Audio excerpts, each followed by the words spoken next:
been asked to come and talk on structure. Really, lesson 5 of the course, it's about story mapping. When I applied this to my speaking, everything changed. I didn't have to remember anymore. The problem with speaking is people, what if I forget what I want to say? How do I remember everything I wanted to say? And I found a technique. I learned the basis of the technique from Eric Edmeades. He calls it, I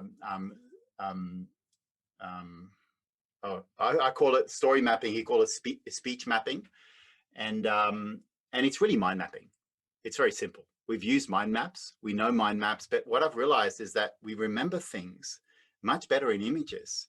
So this is an example of a story map, right? It's literally a keynote speech that I would give. And there's a lot of structure here.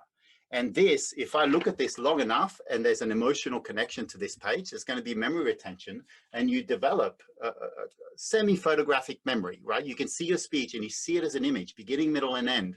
It's usually 4 or 5 stories, and each of them have points, and you can see it. And you have it with you next to a glass of water on the lectern, on the stage. So if you forget, you just take a glass of water, do everyone a favor, and slow down, right? And then you look at your story map and you know exactly where you are. And so I'll be teaching story mapping, and that's really about a great beginning, a great ending, and there are certain components you need to put in the beginning and the end. The beginning's all about earning attention. The end's all about the next step and making sure you're reaching your strategic objectives. And in the middle, I'll be talking about the structure on what story goes first, second, and third. And there, I developed a method, and actually I learned this from some internet guru whiz. He's the...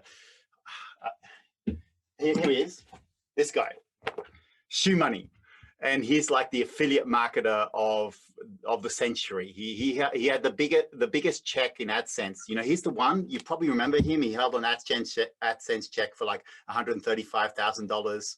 Google used him as like a child poster boy to and this one's also signed by Shoe Money, and this guy gave me the gift of a lifetime.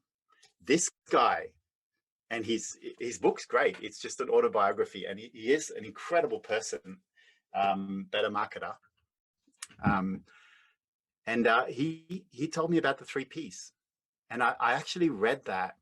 I think it was 1997, 1998. I read it a long time ago. It was, I remember, a PDF document. I was still a kid, and I downloaded it, and it described this process on how to influence people.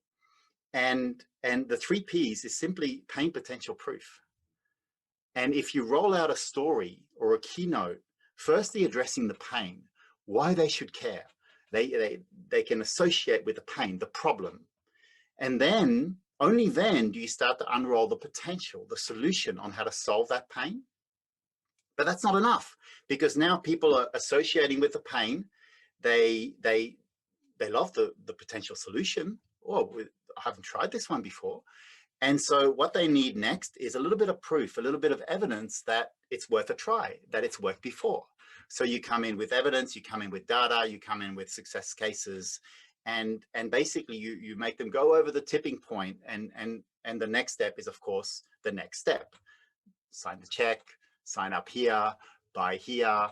And it influences people. So inside the pain potential proof, that's lesson 6 of the 10X Speaker course. It's all free. It's on 10X Speaker.